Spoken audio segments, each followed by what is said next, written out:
Well, hello there. What's up, dudes? HW here. Sometime in the mid to late 70s, this guy named Randall Smith took some Fenders. He started modifying them.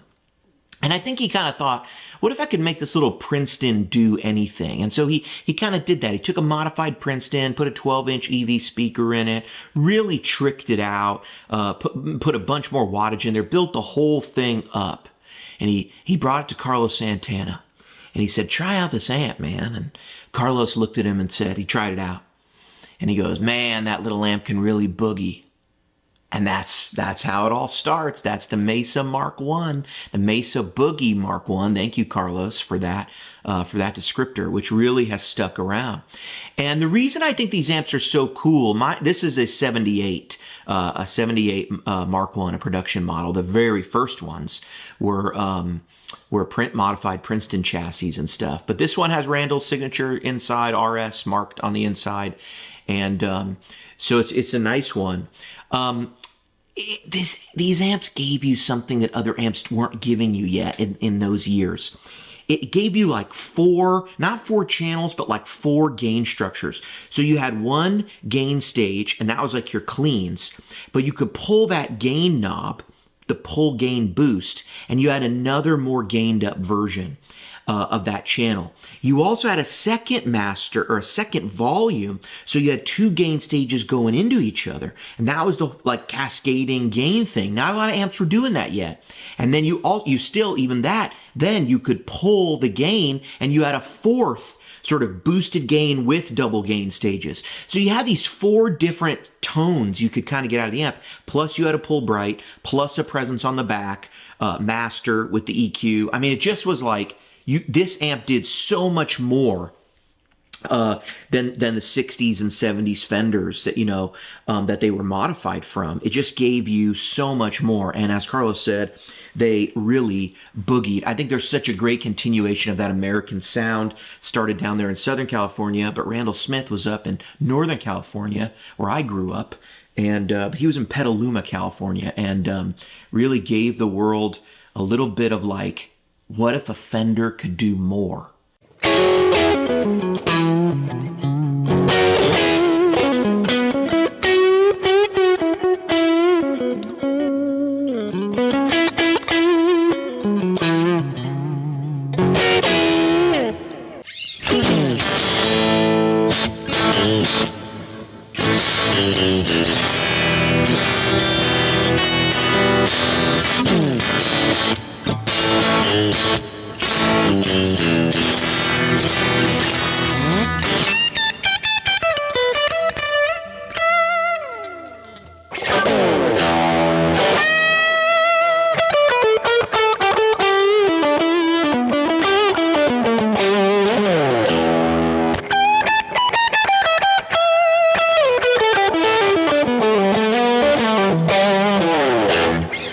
There really are just a ton of killer tones in this little amp, and so I tried to put them all in the profile pack. So you get kind of like channels 1 through 4, and it's what I described. It's the clean.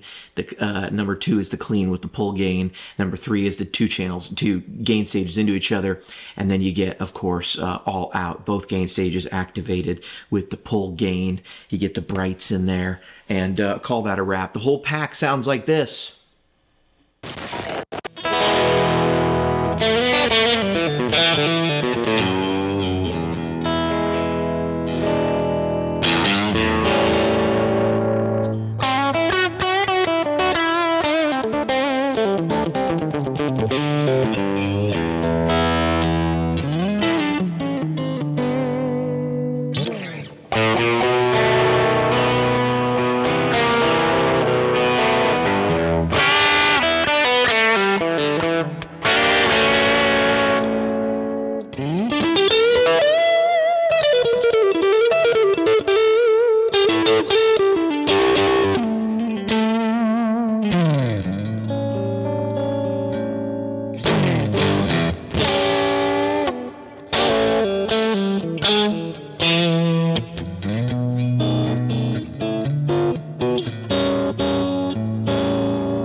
you.